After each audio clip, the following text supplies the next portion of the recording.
মেরো না মা, আমার বড্ড লাগছে। দয়া করে তুমি আমাকে আর মেরো না মা। বিয়ে করবে তাই না?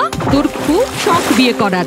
তুই যদি বিয়ে করে এ বাড়ি থেকে চলে যাস তাহলে বাড়ির কাজকর্মগুলো কে করবে? তাছাড়া আমার মেয়ে সোহিনী থাকতে আমি তোকে কোনো বড় লোকের ঘরে বিয়ে করতে দেব না।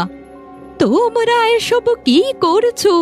বনলতাকে এভাবে মারছো কেন? না না, ওকে ছেড়ে দাও বলছি, এখনই ছেড়ে দাও, তা না হলে কিন্তু খুব খারাপ হয়ে যাবে। চলে এসেছে একেবারে বনমালা অন্তঃপ্রাণ।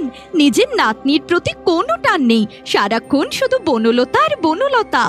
আপনি জানেন বনলতা কি করে বেড়ায়? সে নদীর ধারে দাঁড়িয়ে দাঁড়িয়ে এতক্ষণ বণিকের সাথে প্রেম করে বেড়াচ্ছিল, আর বণিক নাকি ওকে বিয়ে করবে। তাই নাকি? আমার বনলতা